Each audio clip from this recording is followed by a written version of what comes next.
18 months of invisibility teaches you things about a person. The way Franco Ravellini takes his coffee, for instance. Black, no sugar, in the same mug every morning at exactly 7:45. How his jaw tightens when he's about to deliver bad news during conference calls. The muscle jumping beneath skin that never sees enough sunlight. The fact that he touches his left cufflink twice before entering any negotiation. Like a baseball player with a superstitious ritual. I know these details because I've spent a year and a half watching him the way scientists observe distant stars. From a safe distance, cataloging patterns, never expecting to be noticed in return. My desk sits 12 feet from his office door in the executive suite of Ravellini Imports on the 32nd floor of a building in Midtown Manhattan that houses significantly more than shipping manifests and customs paperwork. Everyone who works here knows what we really are. The verified background checks, the non-disclosure agreements thick as novels, the way certain clients arrive through private elevators and leave through service exits. These things paint a picture that doesn't require explicit confirmation. I passed my background check 18 months ago. Desperate enough for the $70,000 salary that I didn't ask questions about why an import company needed a secretary with top-level security clearance. The money was obscene compared to my previous job at a law firm, where I'd made $38,000 and could barely cover rent in my studio apartment in Queens. Now I send $800 home to Connecticut every month. It's not enough to fix everything. Nothing could fix the fact that my father, James Richardson, lost his management position at 56 and has spent the last 2 years sinking into depression so deep, my mother worries he'll never surface.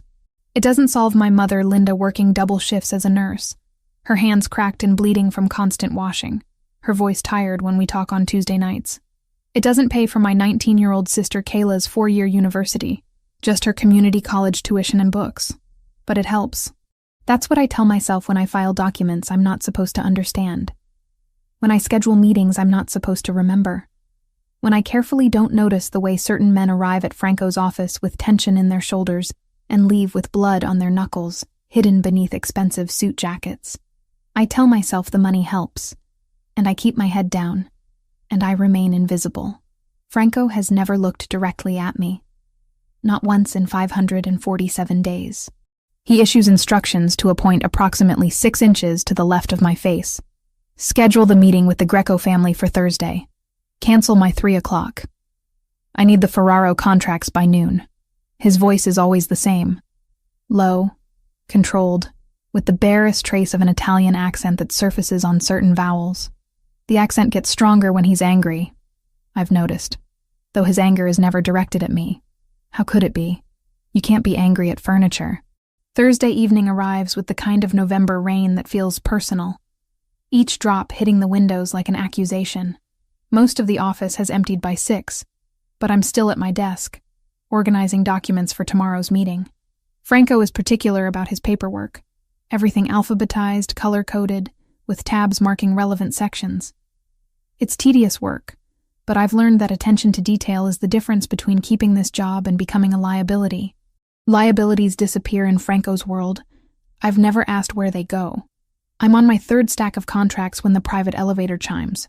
I glance up, expecting Marco or one of the other security personnel who rotate through the building like ghosts in expensive suits.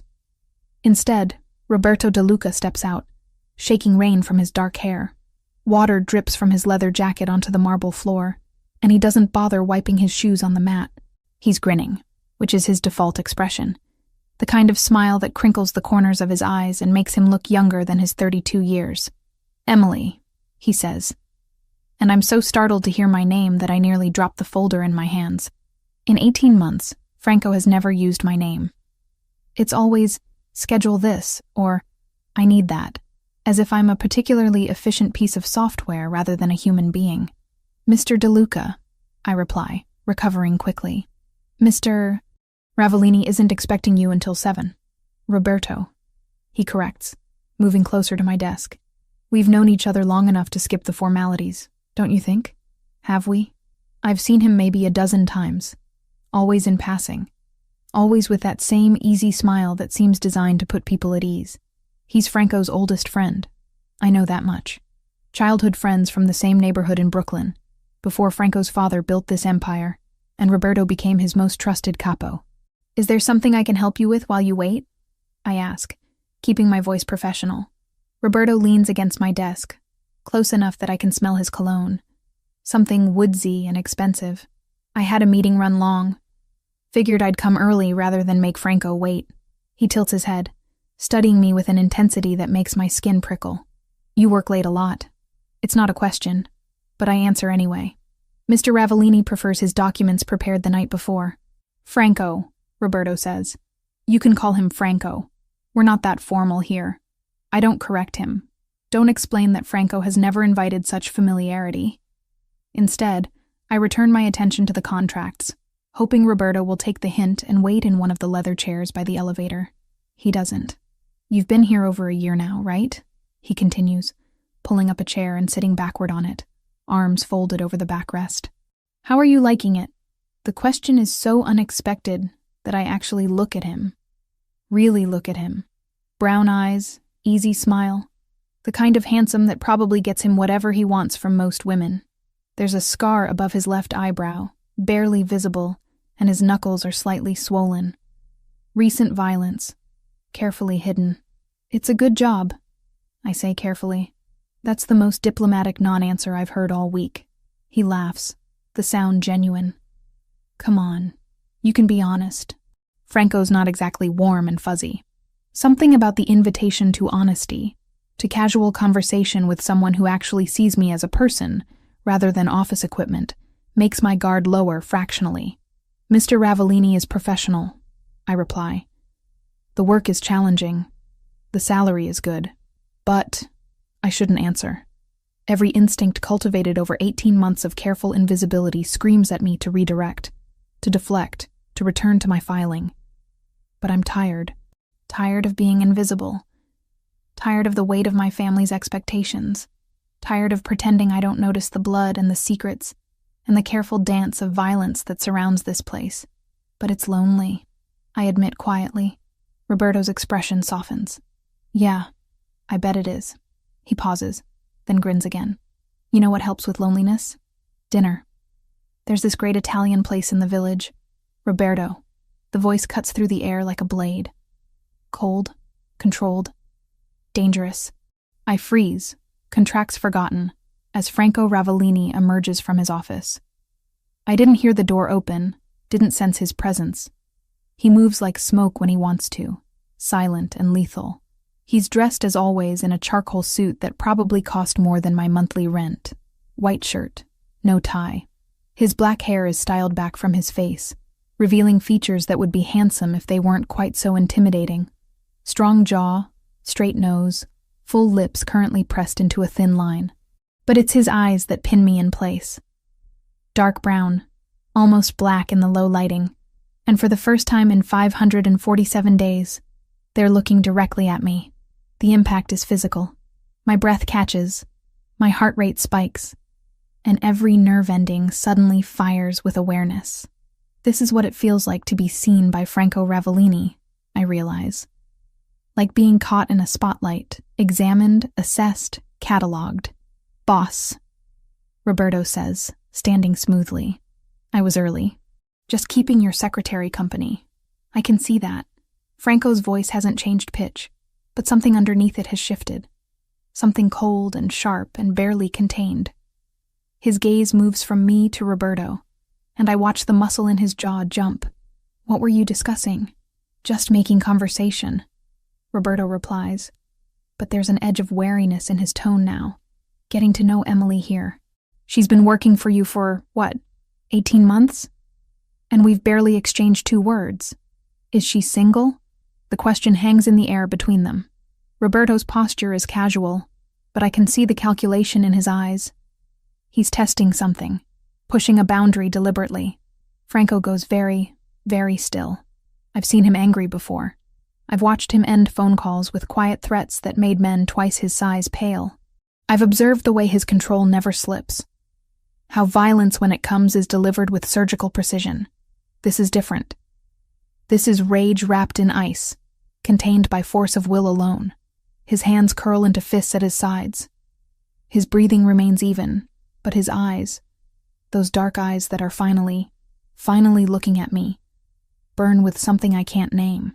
Get in My office. Each word is delivered with devastating quiet. Now. Roberto raises his hands in mock surrender, smile slipping. Hey, I was just... Now. The command leaves no room for argument.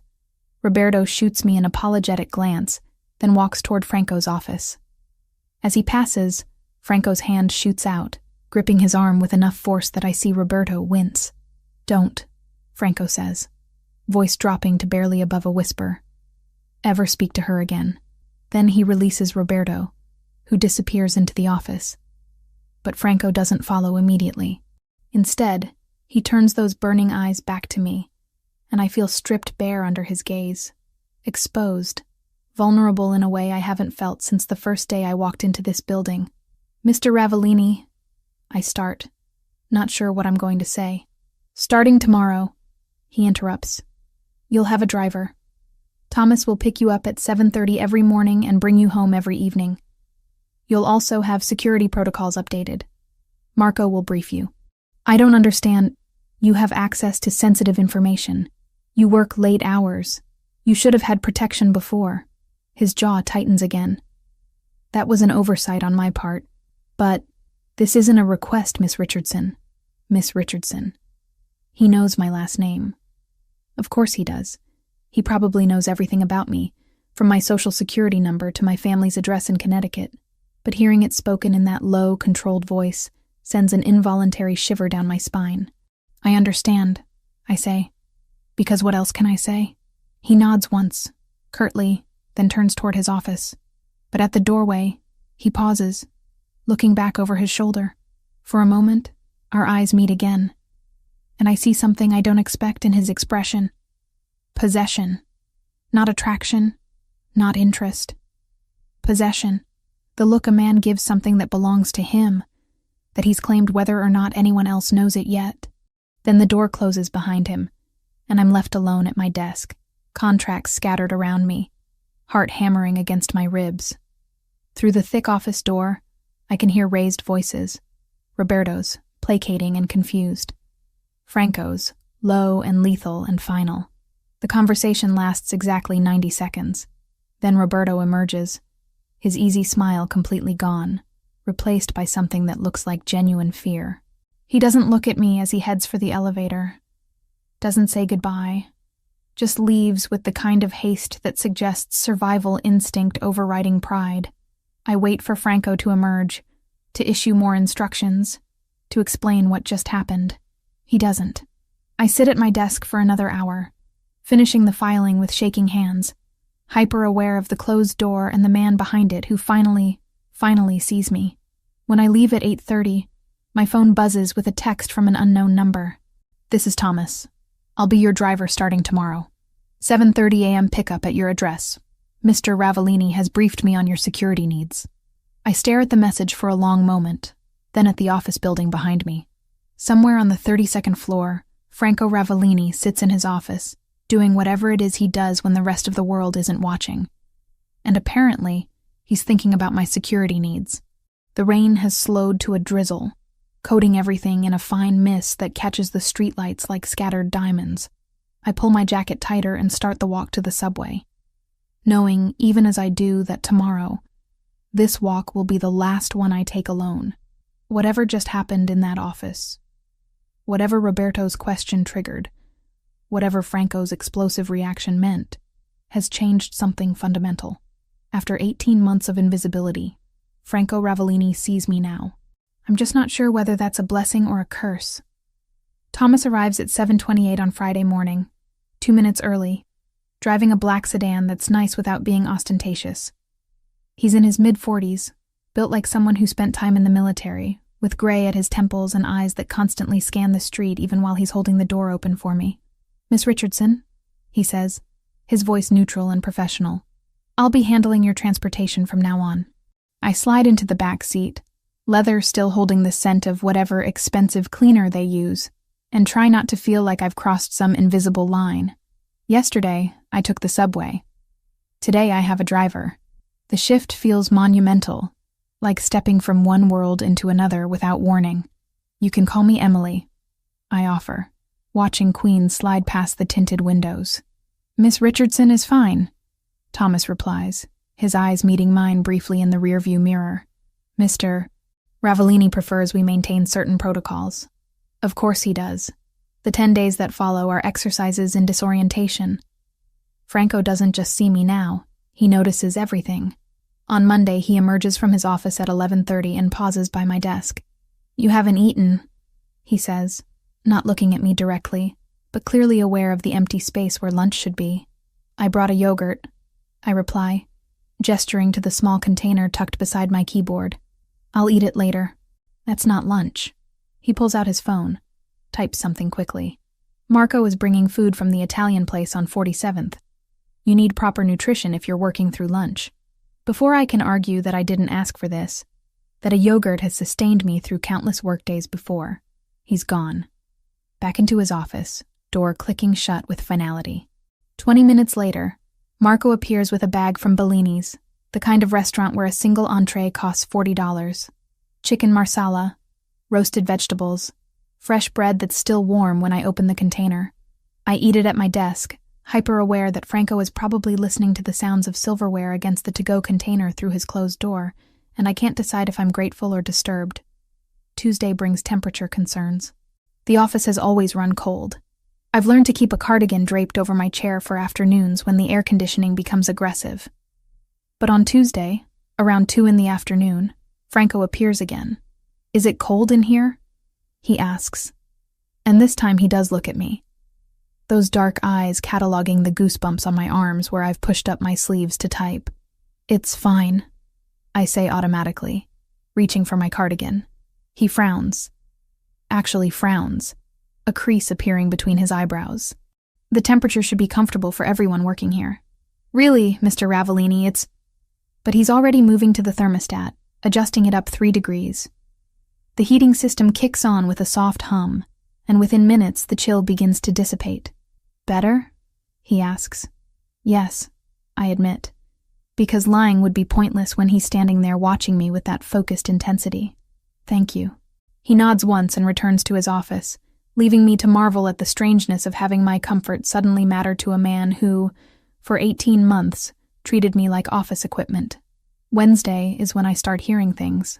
Marco mentions casually, while delivering my afternoon coffee, apparently another new protocol I haven't agreed to, that Roberto has been transferred to oversee the port operations in Brooklyn. Temporarily, Marco adds, though his tone suggests otherwise. Mr. Ravellini thought his skills would be better utilized there. I don't ask what really happened. I don't need to. Roberto flirted with me on Thursday evening. By Wednesday, he's been relocated to the opposite end of the borough, managing dock workers and shipping manifests, instead of attending high-level strategy meetings in Manhattan.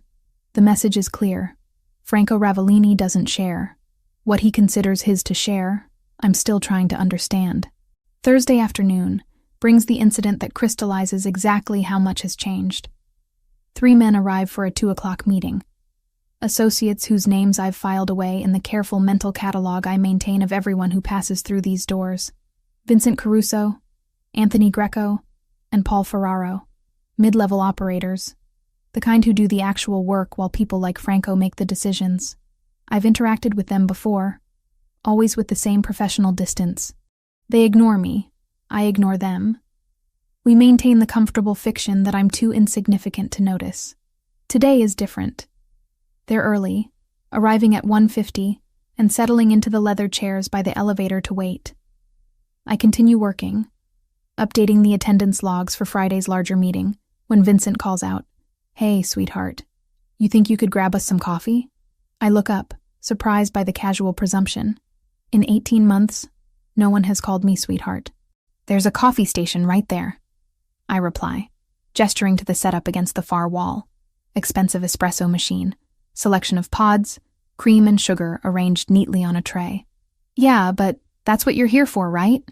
Vincent grins, the expression more leer than smile. "The secretary brings the coffee. That's how it works." Something unpleasant coils in my stomach. I'm about to respond, politely, professionally, but firmly, when Franco's office door opens. He doesn't say anything at first. Just stands there, one hand still on the doorknob, his expression absolutely glacial as he looks at Vincent. The temperature in the room drops 10 degrees. "What?" Franco says, his voice so quiet I have to strain to hear it. "Did you just call her?" Vincent's grin falters. I was asking for coffee, boss. Didn't mean anything by it." "Stand up." Vincent glances at the other two men, confusion flickering across his features. "Boss?" "Stand up." Each word is delivered with surgical precision, the kind of tone that suggests compliance is the only option that doesn't end badly. Vincent stands slowly, his earlier confidence evaporating. Franco closes the distance between them in 4 strides, stopping close enough that Vincent has to tilt his head back slightly to maintain eye contact. Franco has 3 inches on him, I realize, and right now he's using every bit of that height advantage. "Her name is Miss Richardson," Franco says, still in that dangerously quiet voice. "She is not sweetheart, not honey, not any other diminutive you think makes you sound friendly. She is my executive secretary, which means she outranks you in this organization by several levels. Do you understand?" "Yeah, boss. Do you understand?" Franco repeats. And now there's something underneath the quiet, something cold and lethal that makes my breath catch. "Yes," Vincent says quickly. "I understand. I'm sorry." Franco holds his gaze for another 3 seconds. I count them, watching the way Vincent's Adam's apple bobs as he swallows nervously, then steps back. "The meeting is canceled," Franco announces. "All 3 of you can leave. Anthony, you're running the Ferraro operation now. Vincent, you're reassigned to collections in Staten Island effective immediately. Paul, you'll receive new instructions by end of day." "Boss, come on," Vincent starts, desperation creeping into his voice. "It was just out." The single word carries enough weight that all 3 men move toward the elevator without further argument. The doors close on Vincent's pale, stricken face. Silence settles over the office like snowfall. I sit frozen at my desk, contract forgotten, trying to process what just happened.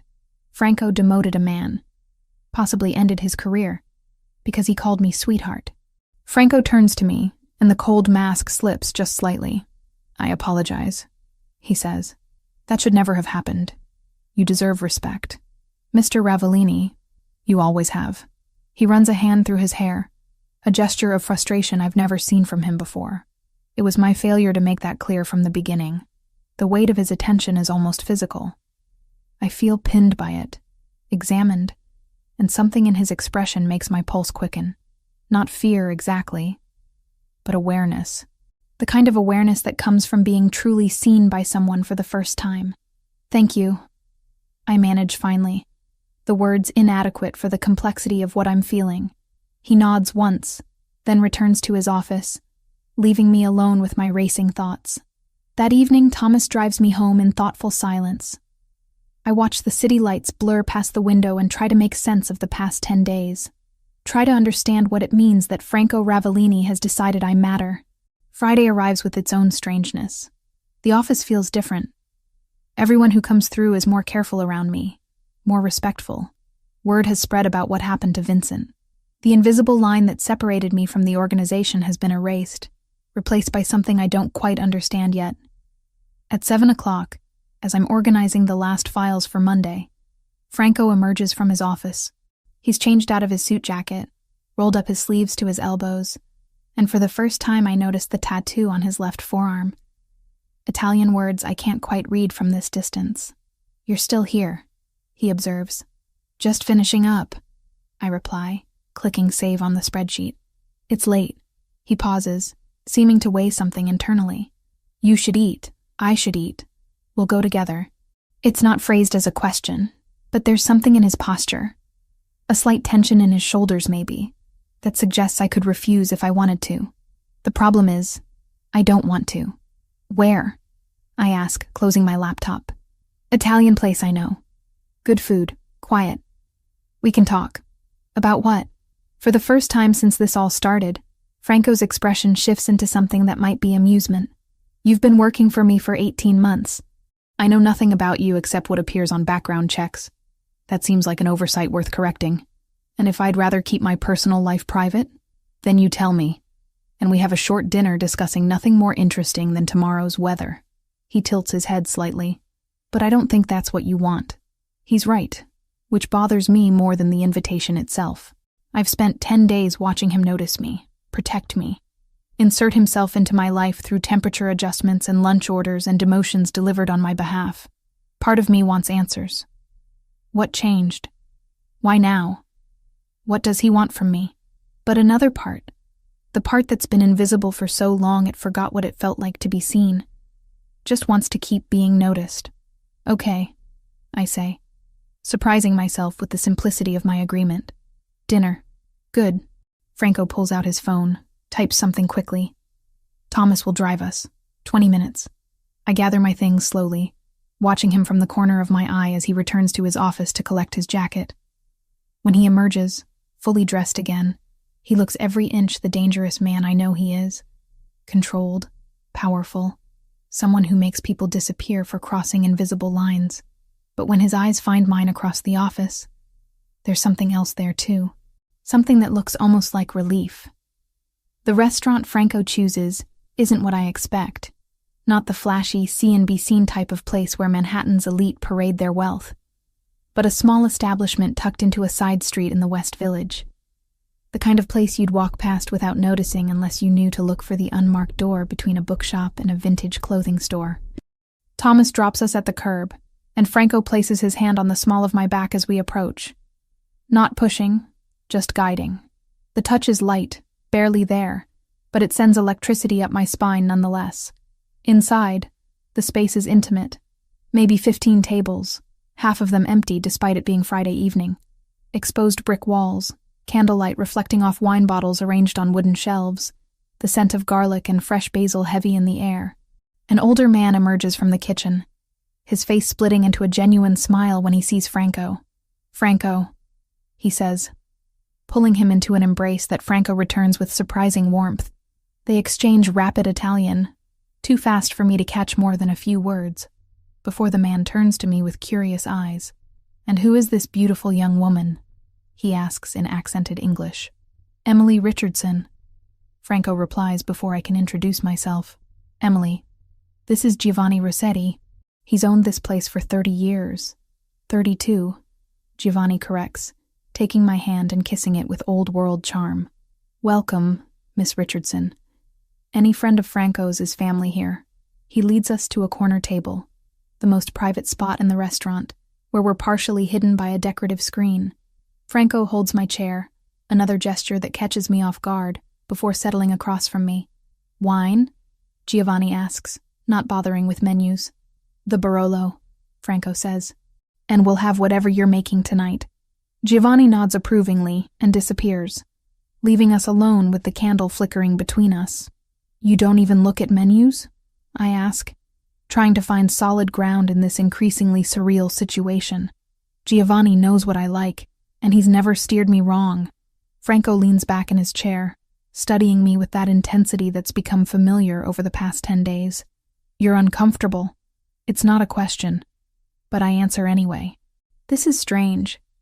2 weeks ago you didn't know I existed. Now we're having dinner together. I always knew you existed, Emily. The use of my first name sends another jolt through me. He's never used it before. Always Miss Richardson, in that formal way that maintained distance. You have a funny way of showing it, I say. 18 months of looking through me like I was made of glass. Something flickers across his face. Regret, maybe, or acknowledgement. I had reasons. Such as, Giovanni returns with wine, pouring generous glasses for both of us before retreating again. Franco takes a sip, considering his words carefully. This world I operate in. He begins slowly. It requires certain boundaries. People close to me become targets, become leverage that enemies can use. For 18 months, I kept you at a distance because distance meant safety. What changed? Roberto. Franco's jaw tightens at the name. When he looked at you, when he asked if you were single, I realized the distance hadn't protected you at all. You'd been vulnerable this entire time, and I'd been too focused on maintaining boundaries to notice. I take a long drink of wine, needing the warmth as his words sink in. So the driver, The security protocols. All of it. That's because you feel guilty. That's because you matter. He says it simply, directly, his dark eyes holding mine. You've mattered for longer than I was willing to admit, even to myself. The admission hangs between us, heavy with implications I'm not sure I'm ready to examine. I redirect, seeking safer territory. Tell me about Giovanni. How do you know him? Franco allows the subject change, though I see understanding in his expression. He was friends with my father. When I was younger, maybe 10 or 11, my father would bring me here after school.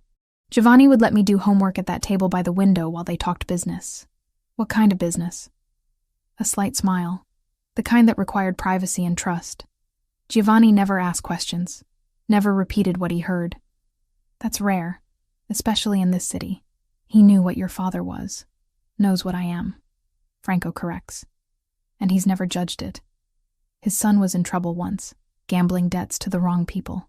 My father helped resolve it. Giovanni's been loyal to our family ever since. The food arrives in stages. First, an antipasto plate with cured meats, marinated vegetables, and fresh mozzarella that melts on my tongue. Then pasta. Giovanni's own recipe, Franco tells me. Something between carbonara and cacio e pepe, rich and creamy and perfect. We eat in companionable silence for a few minutes before Franco speaks again. Tell me about your family. The real story, not what I read in background checks. I set down my fork, surprised by the request. Why do you want to know? Because you send $800 home every month. Because you work late every night even though your contract specifies 40 hours per week. Because when I asked why you stayed at this job despite obviously knowing what we do, you said the money helps. He pauses. I want to understand what drives you. It should feel invasive, this interest in my personal life. But there's something in the way he asks, genuine curiosity without judgment, that makes me want to answer. My father is 58, I begin. He was a facilities manager for a pharmaceutical company in Connecticut. Good job, good benefits, 23 years of service. Then the company got acquired, new management came in, and they cleaned house of anyone over 50. Age discrimination, obviously, but impossible to prove. Franco nods, listening without interruption. He tried to find other work. But no one wants to hire a 56-year-old manager when they can get someone 30 years old for half the salary. The unemployment ran out. Savings got depleted. And he just broke. Depression, anxiety, days where he doesn't get out of bed. I take another sip of wine, steadying myself. My mother Linda works as a nurse. Double shifts most weeks trying to keep them afloat. And my sister Kayla, she's 19, trying to get through community college while working part-time at Target. So you became the safety net. I send what I can. It's not enough to fix everything. Nothing can give my father back his sense of purpose, or my mother her sleep, or my sister the college experience she deserves. But it keeps them housed and fed. It means Kayla can buy textbooks. It means my father can keep his blood pressure medication. I meet Franco's eyes. That's why I stayed.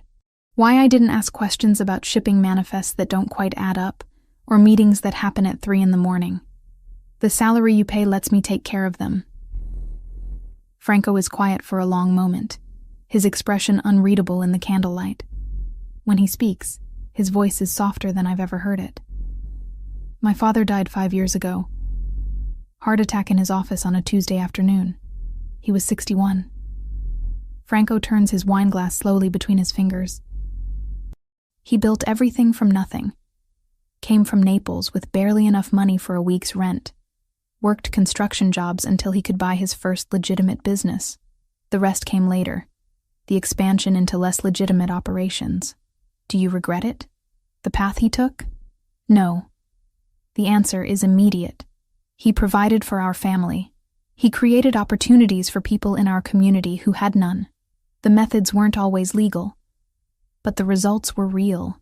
Hundreds of families employed, protected, given chances they wouldn't have had otherwise. That's how you justify it. I don't need to justify it. There's no defensiveness in his tone, just statement of fact. I'm under no illusions about what I do, Emily. I make choices that exist in gray areas, that sometimes cross into darkness. but I also carry the weight of everyone who depends on me. Not just family, but every person working in our operations. Every family whose livelihood is connected to ours. I think about this, about the complexity of it. When you took over at 29, was it what you wanted? No. Another direct answer. I was working on a graduate degree in business, had plans for legitimate consulting work. Then my father died, and suddenly I had a choice. Let everything he built collapse, leave hundreds of people without income or protection, or step into his role. He meets my eyes. There wasn't really a choice at all. The weight in his voice is palpable. The burden of 5 years carrying an empire built on loyalty and violence and complicated morality. You said earlier that I've mattered for longer than you were willing to admit. I say carefully. What did you mean? Franco sets down his wine glass with deliberate care. I noticed you 3 months after you started. The way you organized files by both date and relevance, not just one or the other. How you always had coffee ready before I asked for it. The fact that you worked through lunch most days because you were trying to prove yourself indispensable. 3 months. He noticed me after 3 months, but maintained that careful distance for 15 more. Why wait so long? Because noticing you was dangerous, for both of us. His expression hardened slightly. The moment someone becomes important to me, they become a target. My father taught me that. Keep business and personal separate, never give enemies leverage. So I kept you at arm's length, treated you like furniture, convinced myself the distance was protection. Until Roberto. Until I saw someone else looking at you the way I'd been trying not to. Franco's hands curl into fists on the table. Until I realized that keeping you invisible to me didn't make you invisible to everyone else. You were vulnerable, and I'd left you that way out of cowardice. Protecting me isn't cowardice. Pretending I didn't care when I did is. The confession settles over me like a blanket. Heavy, warm, slightly suffocating. I should probably be concerned about this intensity. This possessiveness that drove him to demote Vincent and transfer Roberto. Should be worried about what it means that Franco Ravellini has decided I belong under his protection. But concern isn't what I'm feeling. What happens now? I ask quietly. Now you understand the parameters. You work in a dangerous environment. You have security not because I'm controlling, but because it's necessary. You have my protection because I refuse to leave you vulnerable. He leans forward slightly. And you need to decide if you can live with that. If you can accept that being in my world means giving up certain freedoms in exchange for safety. What if I say no? Then I respect your choice. But the security stays regardless. You know too much, have access to too much sensitive information. Even if you wanted to leave, you'd need protection while we transitioned you out safely. The honesty is refreshing and terrifying in equal measure. No pretty lies about choice and freedom. Just the stark reality that I've already crossed into his world whether I intended to or not. I'm not asking you to decide tonight, Franco continues. I'm giving you information so you can make an educated choice. Take time. Think about it. But understand that I'm not a man who does things halfway. If you stay, if you choose this, I will be involved in your life. Protectively, possessively, in ways you might not always appreciate. And if I stay, what exactly am I staying for? Just employment? His eyes darken with something that makes my breath catch. That's for you to decide as well. Giovanni returns with dessert, tiramisu that tastes like heaven, and the conversation shifts to safer topics. Franco tells stories about growing up in Brooklyn, about Giovanni teaching him to make proper espresso when he was 12, about his father's ridiculous superstitions about black cats and spilled salt. I find myself laughing at his delivery, at the unexpected glimpses of humanity beneath the controlled exterior. This is Franco without the armor, I realize. This is who he might have been if circumstances had been different. By the time we finish, it's nearly 10. Thomas materializes outside exactly when we emerge, as if he's been waiting all evening for the precise moment we'd need him. The drive to my apartment in Queens is quiet. Franco sits beside me in the back seat, closer than necessary but not touching, and I'm acutely aware of his presence.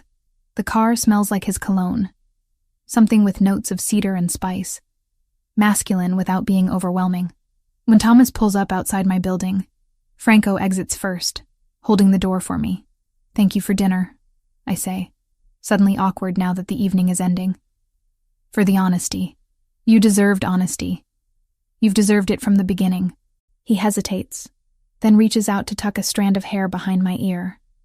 The touch gentle, brief, but loaded with intention. Think about what I said, Emily. Really think about it. Because once you choose, once you're fully in my world, leaving becomes significantly more complicated. Is that a threat? It's a promise. Of protection. Of loyalty. Of the fact that I don't let go of what's mine. His hand drops away. And before you tell me you're not mine, understand that ship has already sailed. I claimed you the moment I exploded at Roberto. The only question remaining is whether you'll accept that claim. He steps back, allowing me space to breathe, to process the weight of what he's just said. I should be offended by the presumption, by the possessive certainty in his voice. Should probably tell him that I'm not property to be claimed, that his protection doesn't equal ownership. But as I watch him return to the car, as Thomas drives away and I'm left standing on the sidewalk outside my building, I realize the most terrifying part isn't Franco's claim. It's the fact that some part of me wants to accept it. Monday morning arrives with an envelope on my desk. Thick cream paper, my name written in elegant script across the front. I recognize the handwriting from the notes Franco leaves on documents. Precise, controlled, the letters perfectly formed. Inside is a single sheet of paper with an address in Boston, and a salary figure that makes my breath catch. $95,000. Nearly $30,000 more than I currently make, which is already generous by any standard. The position is vague, executive liaison for Northeast operations. But the message is crystal clear. Franco is offering me an escape route, a way out of his world with a significant financial cushion to ease the transition. I fold the paper carefully, slide it back into the envelope, and carry it directly to his office door. I don't knock. I walk in, close the door behind me with enough force that it clicks loudly, and place the envelope in the center of his desk. Franco looks up from his laptop, one eyebrow raised at my entrance. No, I say simply. You haven't even considered it. There's nothing to consider. If you want me gone, be honest about it. Don't try to dress it up as a promotion or convince me it's for my own good. I cross my arms, anger giving me courage I didn't know I possessed. I'm not a child who needs to be manipulated into making the right choice. Franco closes his laptop with deliberate care, his attention now completely focused on me. It's not manipulation. It's providing options. It's you deciding what's best for me without asking what I want. And what do you want, Emily? The question stops me cold. What do I want? To keep working here. Keep sending money home to my family. Keep existing in this strange new dynamic where Franco Ravellini actually sees me. Or to take the safe option, the smart option, the one that removes me from proximity to violence and danger. I want transparency, I say finally. You told me Friday that I deserved honesty, that I should think about whether I can handle being in your world. Well, I've thought about it. I'm choosing to stay.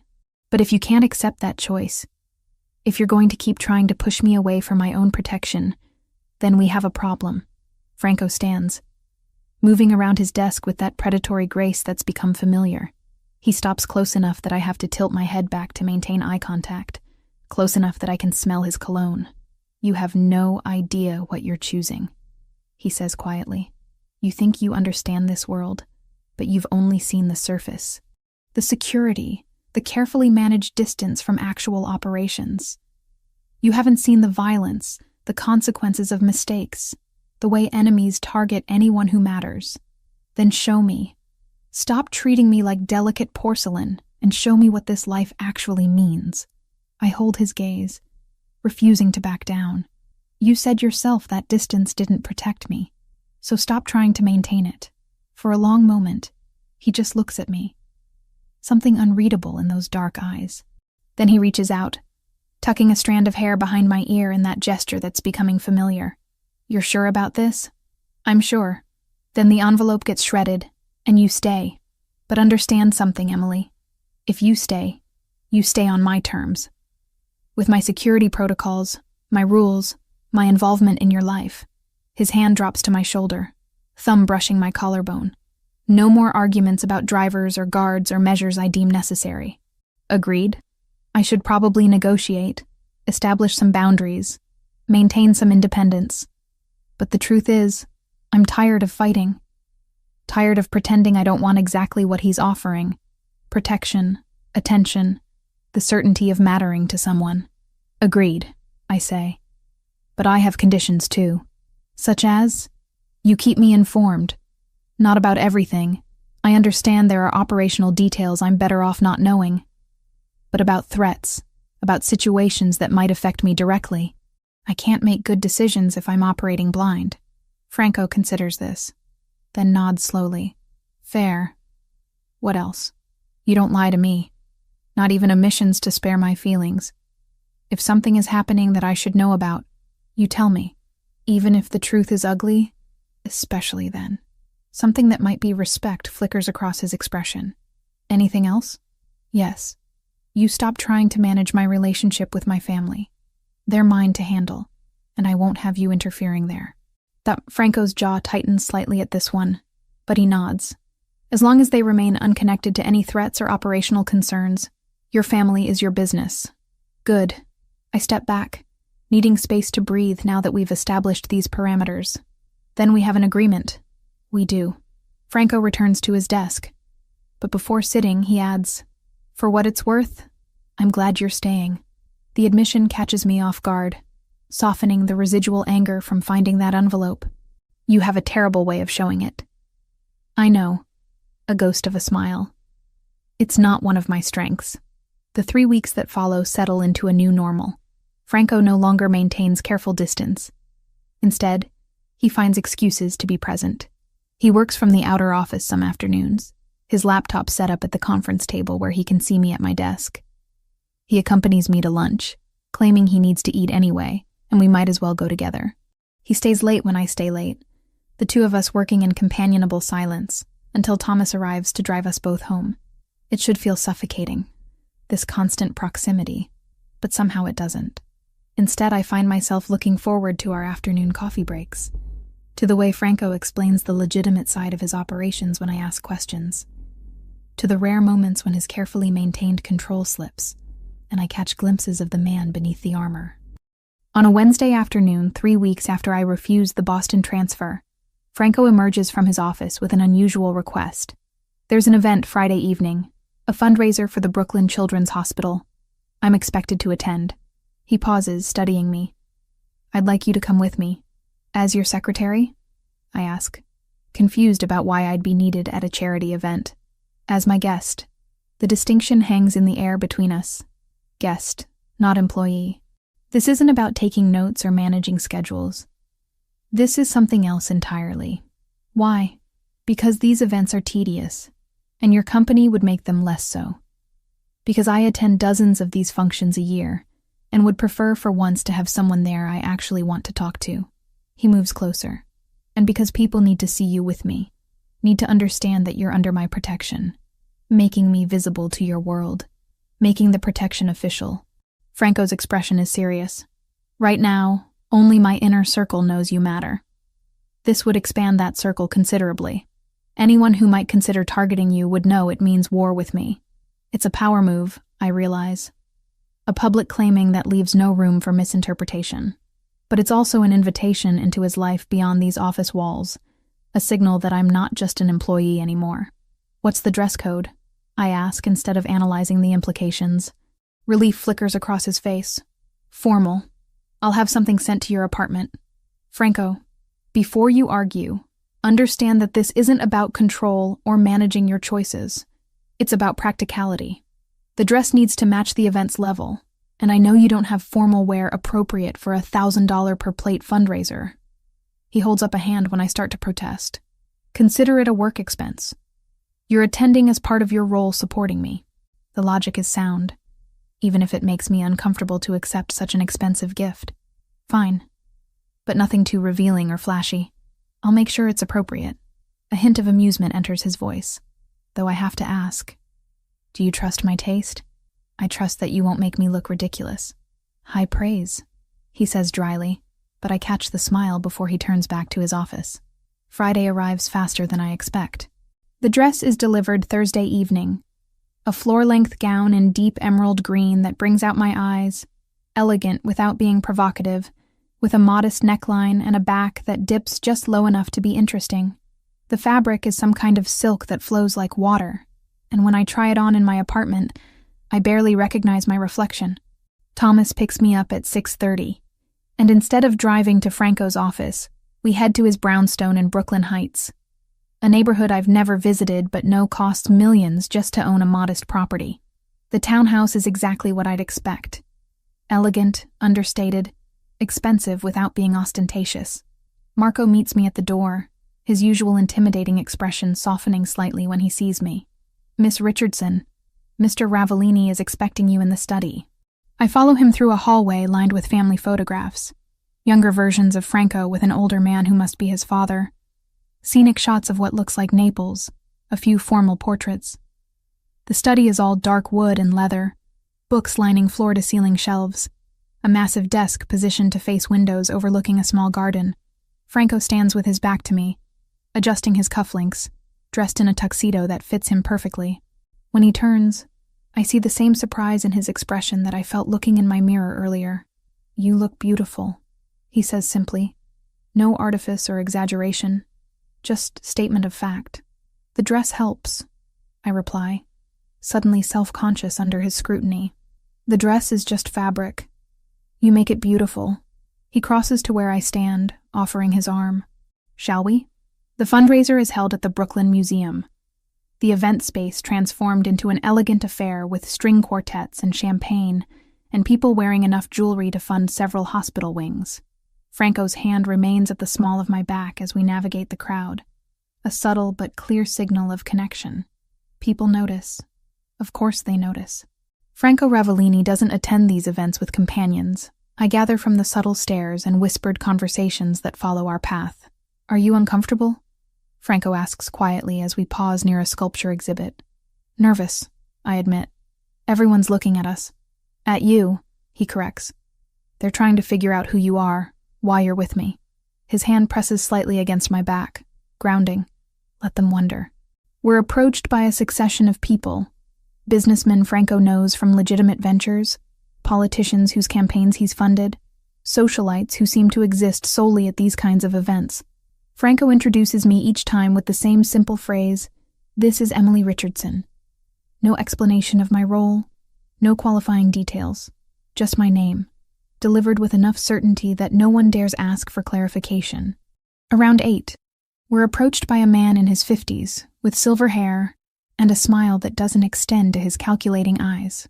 "Franco, good to see you," he says, extending a hand. "And who's this lovely young woman?" "Emily Richardson," Franco replies, his tone cooler than it's been all evening. "Emily, this is Richard Castellano. He runs shipping operations out of Newark." Something in Franco's posture has changed. Subtle tension in his shoulders, a slight tightening of his hand against my back. This man is more than a business acquaintance, I realize. This is someone Franco considers a threat. "Pleasure to meet you, Miss Richardson," Richard says, his eyes traveling over me in a way that makes my skin crawl. I wasn't aware Franco had such charming associates. The pause before associates is deliberate, laden with implication. "Miss Richardson works with me," Franco says, his voice dropping to that dangerously quiet register I've learned to recognize, "and is under my complete protection." I trust that's understood. Richard's smile falters slightly. "Of course. No offense intended." "None taken," I say smoothly, surprising myself with my composure. Though I appreciate Mr. Ravellini's consideration for my security. One can never be too careful these days. The subtle reminder that I'm aware of the world we operate in seems to satisfy Richard, who makes his excuses and moves away quickly. "Well handled," Franco murmurs once we're alone again. Richard is with the Yakuza Yamaguchi operations. They've been testing boundaries in Brooklyn recently. Is that what all this is about? I gesture vaguely at the event. Showing strength through normalcy? Partially. These events serve multiple purposes. Legitimate charity work, networking, and yes, showing that I'm established enough in respectable society that challenging me has consequences beyond the obvious. He guides me toward the exit. But I think we've accomplished what we needed to. "Want to leave?" "God, yes." His laugh is genuine, transforming his face into something younger and less burdened. "Giovanni's?" Perfect.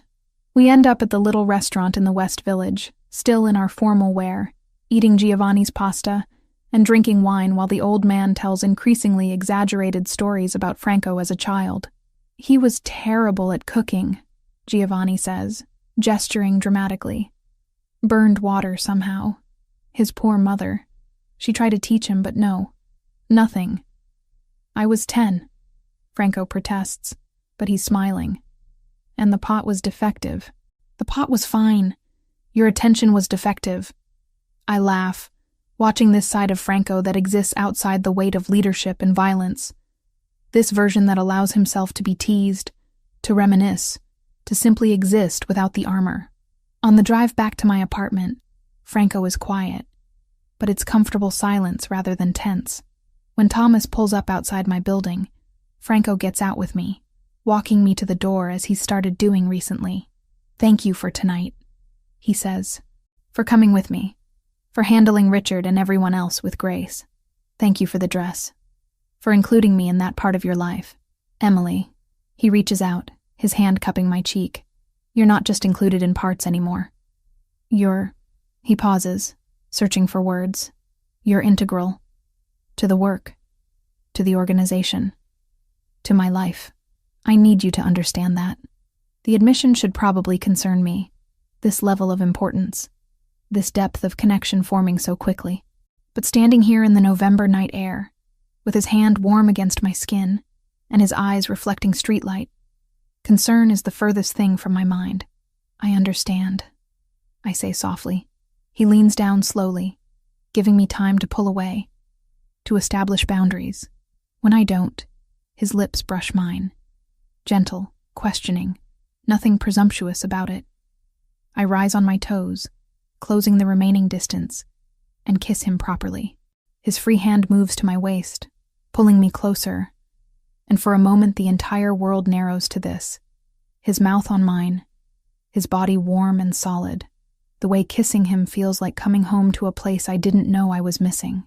When we break apart, both breathing harder, Franco rests his forehead against mine. "I should let you go inside," he murmurs. "You should," I agree, making no move to step away. He smiles, actually smiles, and kisses me again briefly before forcing himself to step back. "Good night, Emily." "Good night." I watch him return to the car, watch Thomas drive away, then finally go inside, my lips still tingling, my heart racing with the certainty that everything just changed again. The month following that first kiss reshapes my understanding of what it means to be connected to someone. Franco doesn't just include me in his world, he pulls me into the center of it, makes me integral in ways I'm still learning to navigate. It starts with the meetings, not the dangerous ones, not the discussions about territorial disputes or enforcement actions, but the strategic planning sessions where Franco and his inner circle make decisions about legitimate business operations. I sit in the corner with my laptop, ostensibly taking notes, but really I'm learning the language of this organization. The careful negotiations, the unspoken hierarchies, the way loyalty is both currency and shield. Roberto returns from his temporary reassignment at the port. He appears in the office on a Tuesday morning, knocking tentatively on Franco's door in a way that suggests genuine uncertainty about his welcome. I watch through the glass as Franco gestures him inside, as they speak for nearly 20 minutes. When Roberto emerges, he stops at my desk. "I owe you an apology," he says, his earlier confidence tempered by what looks like genuine regret. "I was testing Franco that night, trying to force him to admit feelings I suspected he had. I didn't think about how it would affect you, being used as a pawn in that game. The honesty catches me off guard." "You were trying to help him?" "In my own stupid way, yeah. He'd been watching you for months, pretending he didn't care, making himself miserable with the distance. I thought if I pushed the right button, he'd finally do something about it." Roberto grimaces. "I was right, but the method was selfish. I'm sorry. Apology accepted," I say, meaning it. Though you should know Franco didn't need pushing. Whatever was going to happen between us would have happened eventually. Maybe. But eventually can take years with Franco. He glances back toward the office. He's different now. Lighter somehow. You're good for him. After Roberto leaves, Franco calls me into his office. He's standing by the window, hands in his pockets, looking out over Manhattan. Roberto mentioned something interesting. He says without preamble. He's been seeing someone for about 6 months. A nurse named Vanessa Cooper. He's serious about her. That's good, I reply, sensing there's more to this conversation. He wants to bring her to the monthly family dinner, the one where everyone in my inner circle gathers with their partners and families. Franco turns to face me, which means people will expect you there as well. As what? Your secretary who happens to attend social events? As mine. He says it simply. No room for misinterpretation. Emily, everyone who matters already knows what you are to me. This isn't about hiding or pretending anymore. It's about making it official within the organization. The weight of what he's offering, or maybe claiming, settles over me. This isn't just dating. This is public acknowledgement within the dangerous world he operates in. A declaration that carries protection, but also expectation. What if I'm not ready for that level of commitment? Franco crosses to where I stand, his expression serious but not demanding. Then you tell me, and we slow down. But Emily, understand something. In my world, there's no such thing as casual. Either you're in, with all the protection and complications that brings, or you're out. There's no middle ground. No dating casually while we figure things out. That's not fair. No, he agrees. It's not. But it's reality. My enemies don't recognize nuance or gradual relationship progression.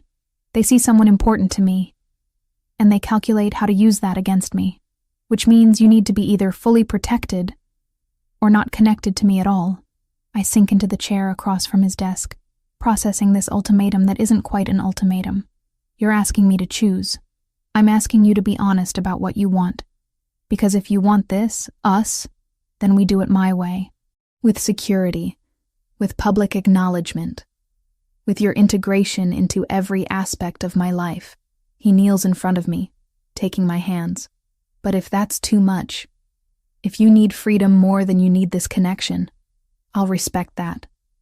I'll hate it, but I'll respect it. The sincerity in his voice undoes me. This is Franco without armor, offering me the choice he claims doesn't exist while simultaneously making clear what choosing him means. I want this, I say quietly. It scares me, but I want it. Relief washes over his features. Then you'll come to the dinner, meet everyone properly. Let them see that you're not just someone passing through. Okay.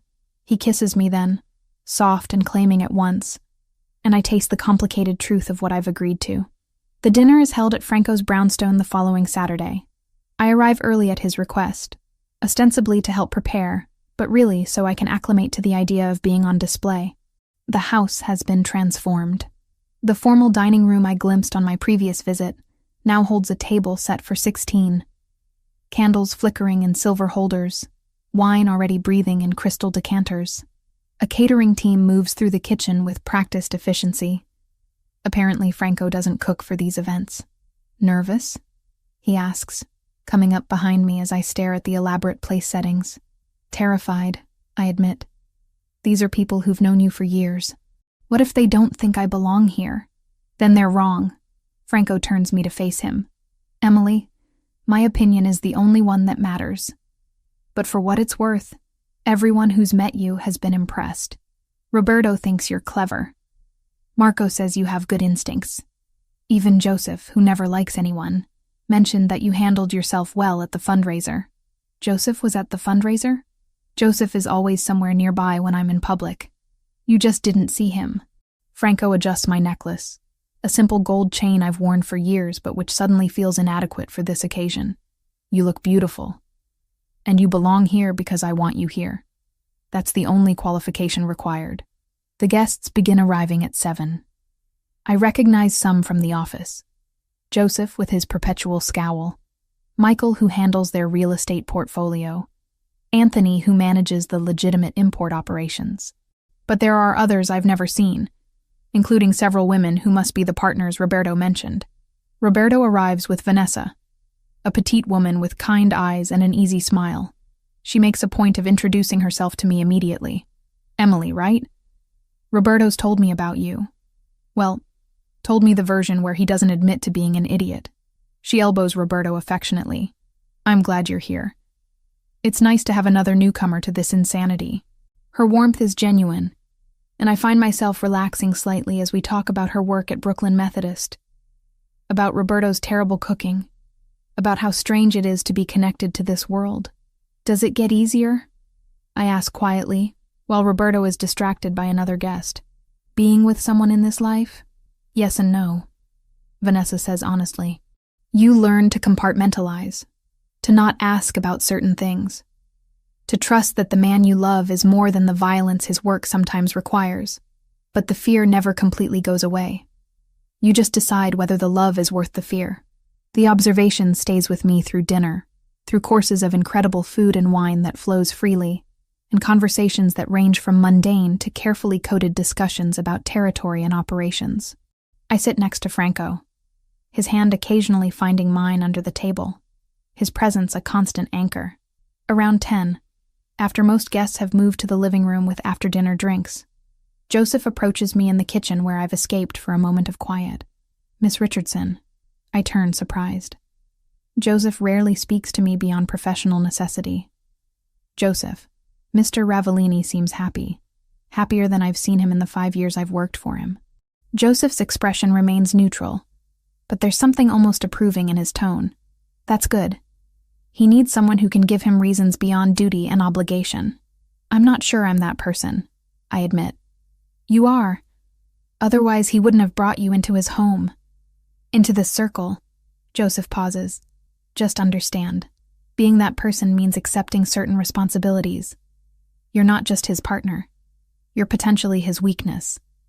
His enemies will see you that way. Franco's already explained this. I'm sure he has. But I'm telling you as someone who's seen what happens when loved ones become targets. The protection we provide is comprehensive, but it requires your cooperation. No slipping away from security, no taking unnecessary risks, no prioritizing independence over safety.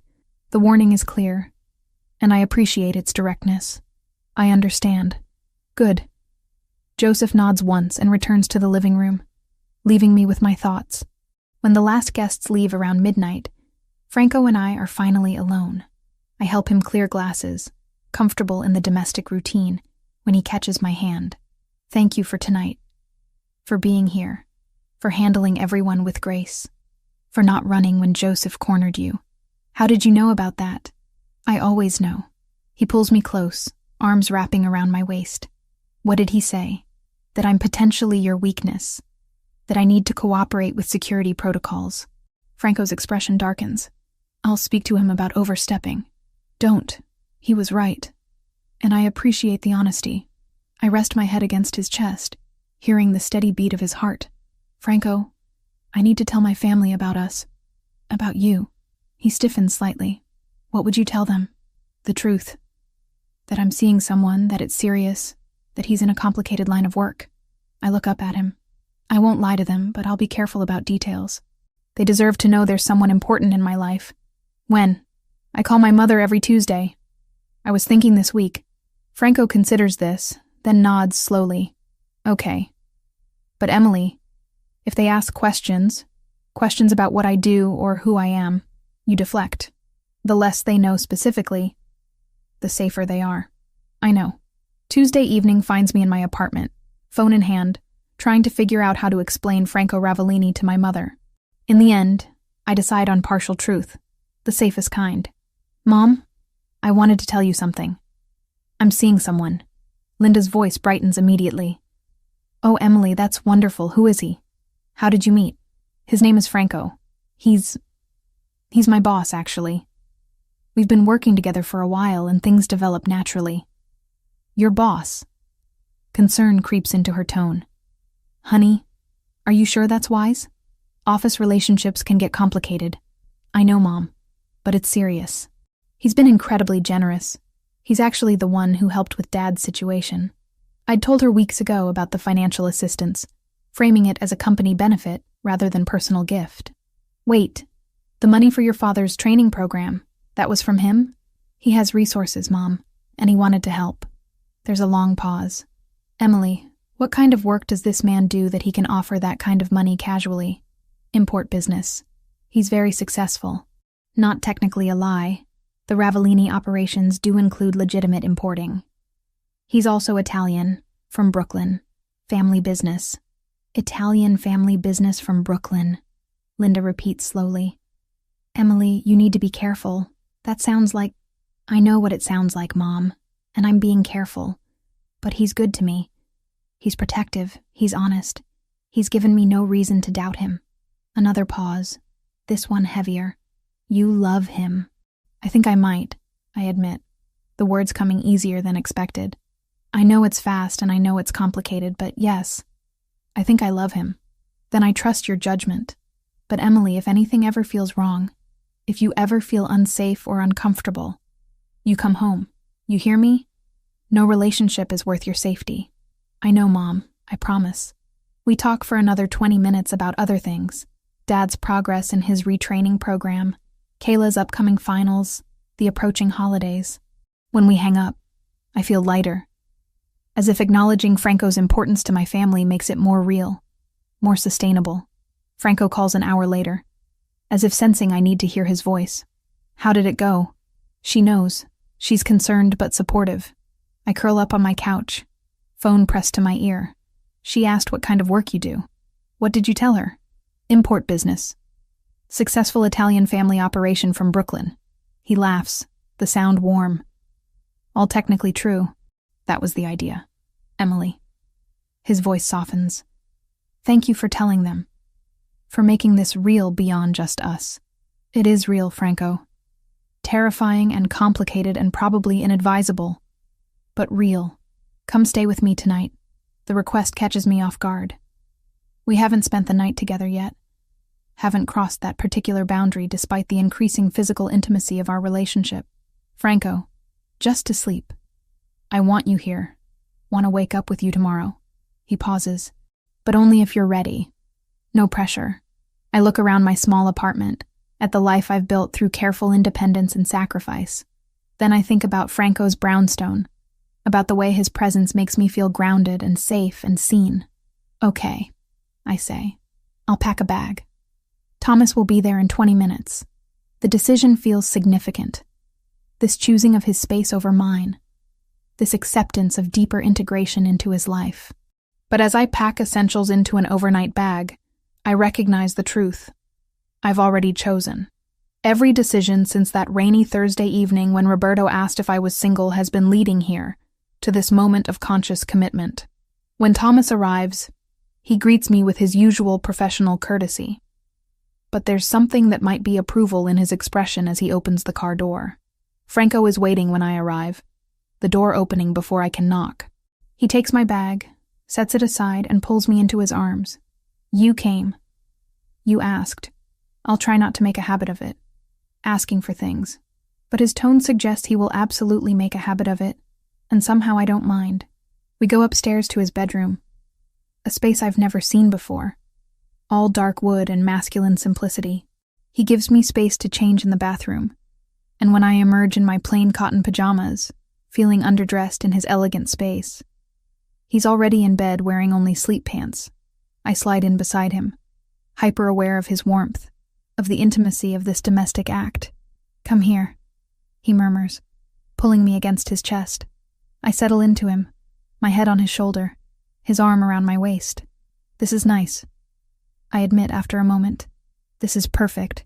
He corrects. This is what I wanted but didn't know how to ask for. We lie together in comfortable silence, and I feel the day's tension drain away. This is trust, I realize. Not just physical but emotional.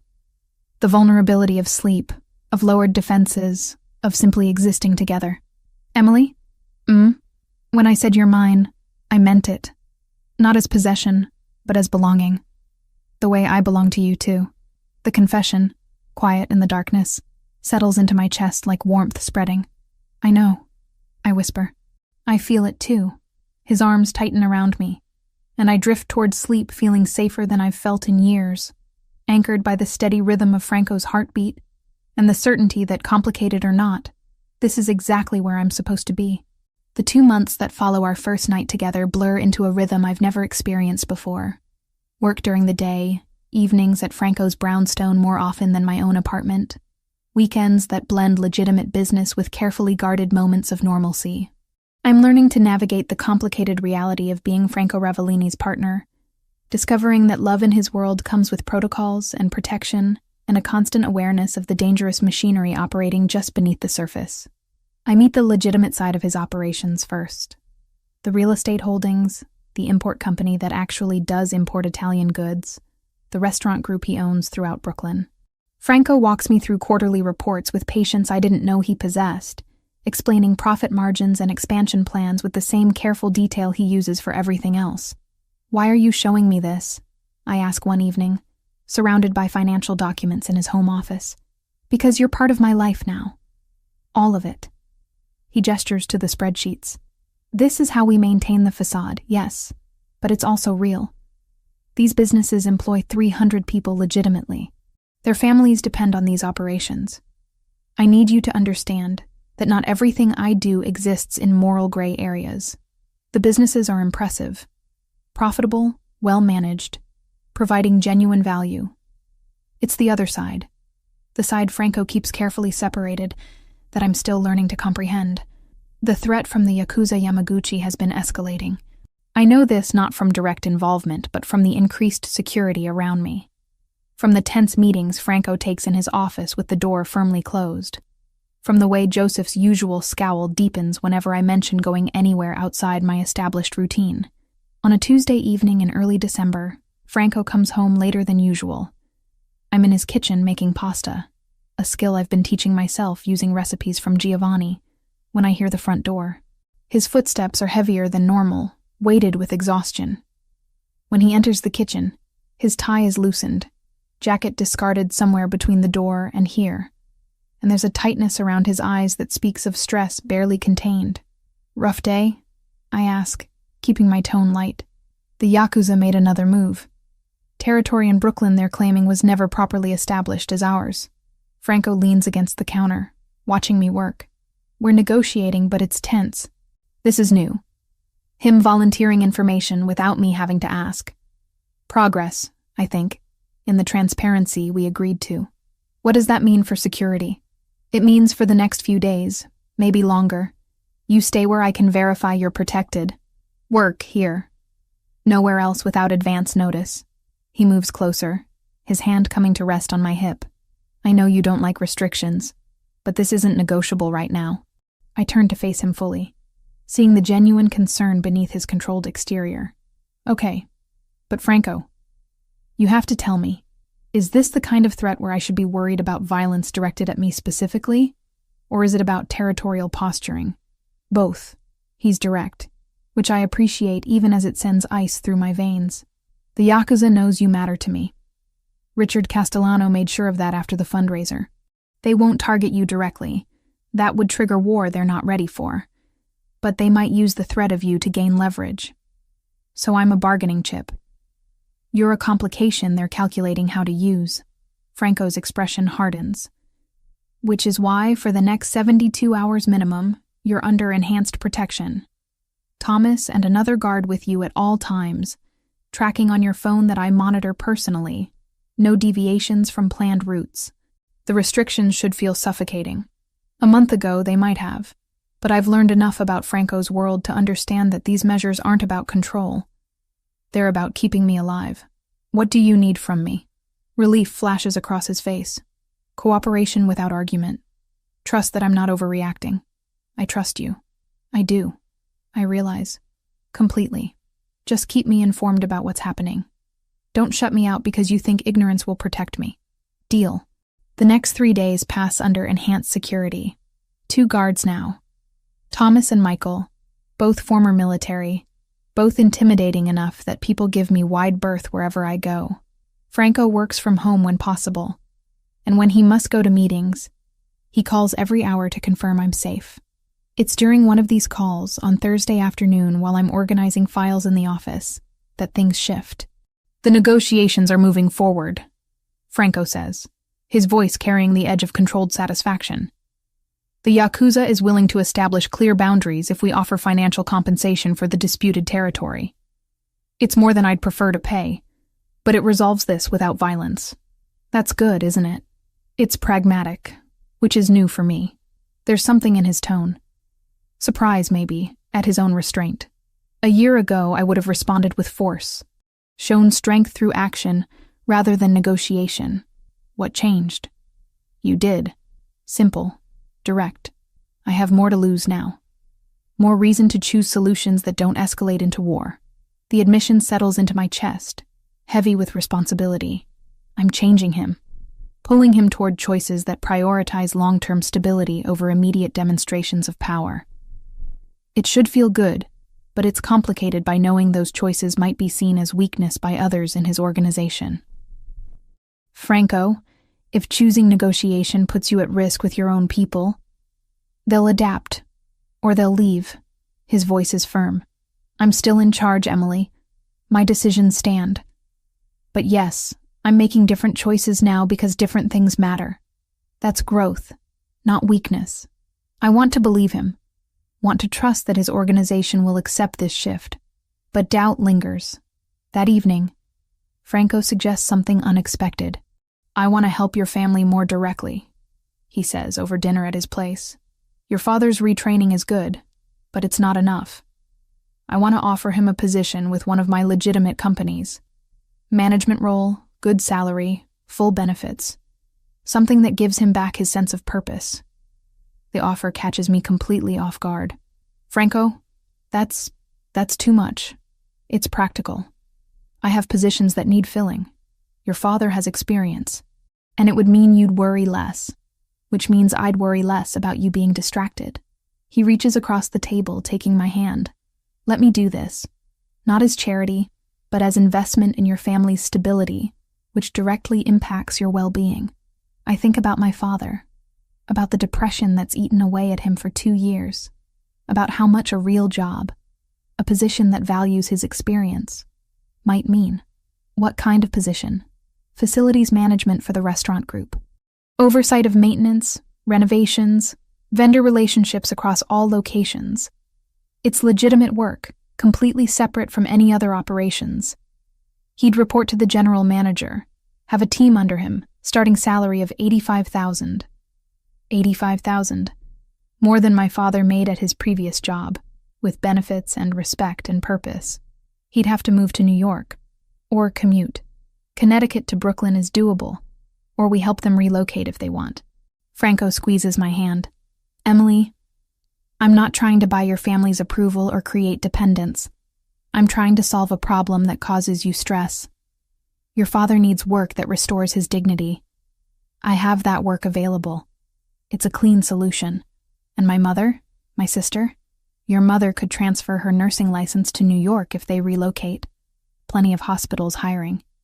Your sister could finish her education here, better schools, more opportunities. But again, all optional. I'm offering help, not demanding changes. The scope of what he's proposing is overwhelming. Not just helping my father, but potentially transforming my entire family's situation. I need to talk to them. Can't make these decisions for them. Of course. Talk to them. See what they want. The offer stands regardless. He pauses. But Emily, understand, this isn't separate from us. I'm not just helping your family out of generosity. I'm doing it because they're important to you, which makes them important to me. This is what being mine means. Your concerns become my concerns. The possessiveness in his tone should probably bother me more than it does. But I'm learning that Franco's possessiveness is just the flip side of his protection. They're inseparable, two aspects of the same fierce loyalty. I call my mother that night, explaining Franco's offer with as much detail as I can provide without overwhelming her. Emily, this is incredibly generous, Linda says, her voice thick with emotion. But honey, are you sure this is just about helping your father? This man is offering your dad a job, possibly relocating our whole family. That's a lot of influence over our lives. I know, Mom. But I also know Franco wouldn't offer if he didn't mean it genuinely. He's not manipulative. If anything, he's almost too direct. I take a breath. And yes, Part of it is about reducing my stress so I can focus on my work and our relationship. But that doesn't make the opportunity less real or valuable. Let me talk to your father. It could change everything for us. But we need to think carefully about accepting this level of help from someone we've never met. You could meet him. Come visit for a weekend. See his businesses. Meet him in person. Decide if this feels right. There's a long pause. Okay. Let me coordinate with your father and Kayla. Maybe we come down next weekend? After we hang up, I find Franco in his office, reviewing security reports. My family wants to meet you. They're coming next weekend to see the businesses, meet you properly before making any decisions. Franco looks up, something that might be nerves flickering across his usually controlled expression. They should meet me, make informed decisions. He sets aside his papers. What should I expect? My mother will be protective, probably suspicious. My father will be desperately hopeful but trying not to show it. Kayla will be impressed by everything and probably embarrass me. I move to his side. Just be yourself. They'll see what I see. And what do you see? Someone complicated who's trying to do right by the people he cares about. Someone whose methods aren't always clean but whose intentions toward me are honest. I cup his face. Someone I'm falling in love with, despite every rational reason I shouldn't. The confession hangs between us. The first time either of us has named this feeling that's been growing since that rainy Thursday evening 2 months ago. Franco stands, pulling me close. I love you, Emily. Have for weeks now, maybe longer. I just didn't know how to say it without it sounding like another claim. Another possession. It can be both. I whisper against his chest. A claim and a gift. Possession and freedom. That's what we are. All the contradictions existing simultaneously. He kisses me then, deep and claiming, and I feel the truth of our relationship in that kiss. Complicated, intense, built on foundations that include both danger and devotion. When we break apart, Franco keeps me in his arms. Whatever your family decides, whatever happens with the negotiations, whatever complications arise, you're mine, and I'm yours. That's the only certainty that matters. I want to argue about certainty in an uncertain world, want to point out all the ways this could still fall apart, but standing in his arms, feeling the solid reality of his presence, I choose to believe in the one certainty he's offering. Sometimes love means accepting the complicated truth that protection and possession can exist alongside genuine care, that a man who operates in moral gray areas can still love with absolute clarity, that choosing someone dangerous doesn't make the choice wrong, it just makes it conscious. And I'm choosing Franco Ravellini, fully aware of exactly what that choice means. The abduction happens on a Wednesday afternoon in early December, 3 weeks after Franco's negotiations with the Yakuza Yamaguchi began showing real progress. I'm leaving the office building for a quick coffee run, approved by Thomas, within the established safe zone, with Michael trailing 20 feet behind as additional security. Everything follows protocol perfectly, until it doesn't. The man who approaches me looks like any other businessman on a Manhattan sidewalk. Nice suit, briefcase, perfectly normal expression. He asks for directions to a restaurant 2 blocks away. I start to answer, pointing east, when something sharp presses against my ribs. Don't scream, he says quietly in accented English. Walk with me to the car. If you alert your guard, I'll kill you both. My mind goes blank with terror, then floods with everything Franco taught me about not showing fear, about staying calm in dangerous situations, about calculating odds of survival. The car is a dark sedan parked at the curb, engine running. Another man in the driver's seat. This was planned, coordinated, executed with precision that suggests professional operation. Michael is still 20 feet back, checking his phone, unaware. If I scream, this man might actually shoot. If I don't, I'm getting into that car. I make the calculation in 3 seconds. Franco will find me. He always knows where I am, has tracking on my phone, has resources I can't even imagine. But if I'm dead on this sidewalk, none of that matters. I get in the car. The man slides in beside me, keeping the gun, small, easily concealed, pressed against my side. Phone. I hand it over without argument. He removes the battery, tosses both pieces out the window as we pull into traffic. The tracking is gone. Franco's lifeline to my location severed. Terror threatens to overwhelm me, but I force it down. Remember what Franco said about fear being useful, only if it keeps you alert. About panic making you vulnerable. Where are you taking me? Quiet. The drive lasts maybe 30 minutes, though tracking time becomes difficult when adrenaline makes every second stretch. We end up in Queens, in an industrial area filled with warehouses and storage facilities. The building they take me to is abandoned, or appears to be. Broken windows, rust on the metal doors, general air of neglect. Inside is different. Someone has prepared this space. A chair in the center of an empty room. Rope. A camera set up on a tripod. This isn't random violence. This is staged, designed to be filmed and sent somewhere. To Franco. Sit. The man who abducted me orders, gesturing to the chair. I sit, because fighting now accomplishes nothing. Save energy for when it might actually matter. They tie my wrists and ankles, not cruelly tight, but secure. The driver sets up the camera, adjusting angles while the first man makes a phone call in Japanese. I catch maybe one word in 10, but the tone is clear. Confirmation of successful acquisition, awaiting further instructions. Then we wait. Hours pass. The men largely ignore me, talking quietly in Japanese, checking phones, smoking cigarettes that make the enclosed space hazy. I keep my breathing steady, my expression neutral, my fear contained beneath forced calm. Franco will come. I have to believe that. He has connections, resources, people who owe him favors throughout this city. He'll find me. I just have to stay alive long enough. Around what I estimate is hour 10, maybe 11. Hard to tell with no windows, no phone, no way to track time beyond the growing ache in my bound limbs. Something changes. The men get a call, conversation rapid and urgent. Then they're moving, gathering their things, the camera, everything. Your boss is very resourceful.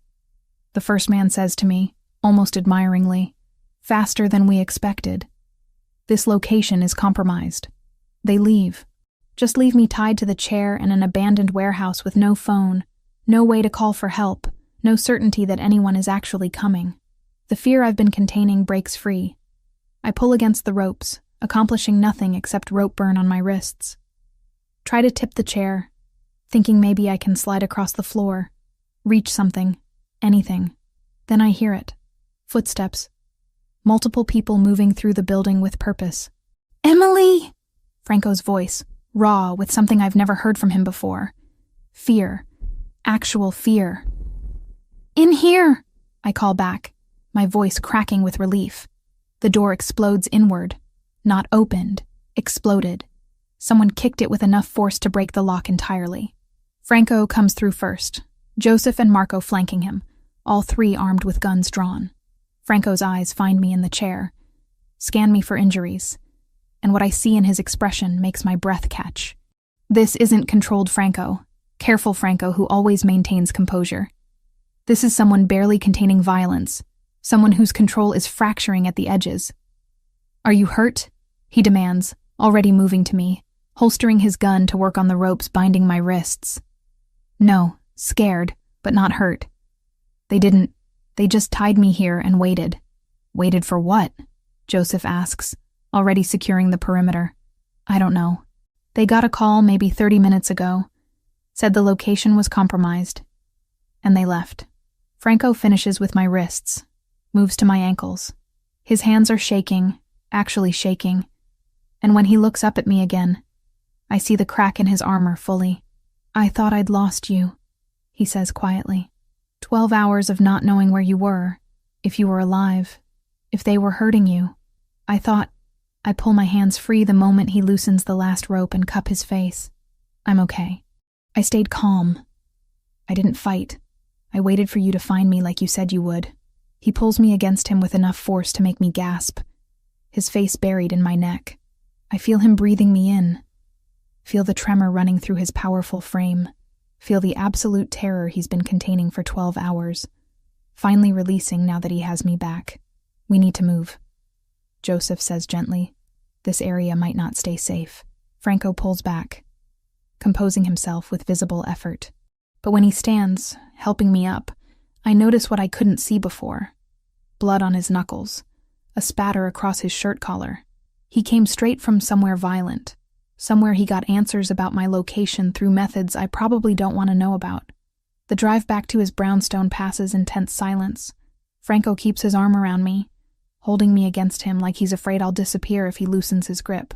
Thomas drives faster than normal, running yellows, taking corners sharp, getting us to safety with urgency that suggests the danger isn't completely over. At the brownstone, Franco leads me upstairs to his bedroom. Shower. Change into something comfortable. I'll bring food. Franco, please, Emily, let me take care of you right now. We'll talk after. The shower is good, washing away 12 hours of terror and warehouse dust and adrenaline sweat. When I emerge in borrowed clothes, his clothes, a t-shirt and sleep pants that hang on me, Franco is sitting on the edge of the bed, elbows on his knees, head in his hands. Hey, I say softly. He looks up, and the expression on his face breaks my heart. This is Franco stripped of every defense, every careful control, showing me the raw fear that's been eating at him. I failed you, he says simply. All the security, all the protocols, all my promises that you'd be safe, and they took you anyway. They took you, and I couldn't stop it. I moved to sit beside him, taking his hand. They took me because I followed the protocols. I didn't scream, didn't fight, didn't get myself killed on that sidewalk. I stayed alive because you taught me how to handle fear. You didn't fail me, Franco. You saved me. 12 hours, he repeats, his voice hollow. Do you know what I did in those 12 hours? Probably things I shouldn't know about. I found the Yakuza lieutenant who ordered your abduction. I made him tell me where you were. Franco's eyes meet mine, dark and haunted. I hurt him, Emily, badly, and I'd do it again without hesitation. Because he took you from me. The confession should horrify me, should make me recoil from this man who's admitting to torture, to violence, to becoming exactly the monster I always knew lurked beneath his control. Instead, I pull him against me, wrapping my arms around him. Thank you for finding me. You're not afraid? Of me? Of what I did? I'm terrified of a lot of things right now. But you're not one of them. I pull back to look at him. Franco, I knew what you were when I chose this. I knew violence was part of your world. Seeing it directed towards someone who hurt me doesn't change how I feel about you. It should, he says. But he's holding me tighter. It should change everything. Well, it doesn't. We stay like that for a long time, wrapped around each other, both processing the trauma of the day in our own ways. Eventually, Franco pulls back, his expression shifting back toward the controlled mask I know better. This changes our strategy completely. No more negotiations. The Yakuza violated every boundary by taking you. His voice has gone cold, distant. They declared war. I'm going to finish it. Franco, no. Don't make decisions based on fear or revenge right now. You're not thinking clearly. I'm thinking with perfect clarity. They took you to make a point, to show that negotiation is weakness. If I don't respond with overwhelming force, I look vulnerable to every organization watching this situation. I grab his face, forcing him to look at me. Or you respond by showing that you're strategic enough to end this without war, that you're strong enough to choose the harder path. I search his eyes. What did you tell me changed? What made you choose negotiation over violence in the first place? You did, he admits quietly. Then let me finish changing you. Let me help you find the solution that doesn't involve more blood. I press my forehead against his. Please, Franco. I'm safe now. Don't let what happened to me trigger something that gets you killed. The struggle plays across his face. The desire for revenge warring with his instinct to protect me by staying alive, by choosing wisdom over vengeance. What do you suggest? He finally asks. I think of my father touring Franco's kitchens with that mixture of awe and caution, of my mother finally sleeping through a full night instead of counting hours at the hospital, of Kayla's textbooks spread across our old kitchen table back in Connecticut. The thought of all that fragile stability turning into collateral damage in some bloody demonstration of power steadies my voice when I answer. Finish the negotiations, but add a clause. They pay for security breach, compensate for harm caused, publicly acknowledge this violated terms. Make them pay financially and politically for taking me. Show them you're powerful enough to demand restitution, not just deliver violence.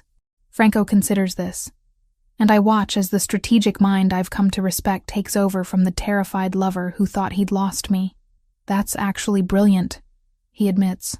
Forces them to acknowledge fault, costs them money and reputation, establishes clear consequence without triggering war. He kisses me softly. When did you become so strategic about criminal negotiations? I've been paying attention for 3 months. Learning from the best.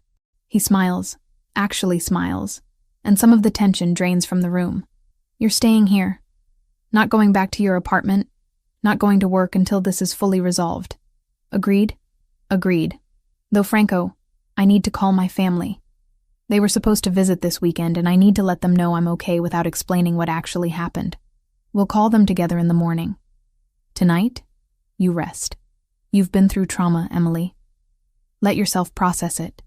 I don't know yet that the next few nights will bring warehouse shadows every time a car door slams outside, that I'll flinch at the sound of the elevator and have to breathe through the spike of panic until my body remembers I'm safe.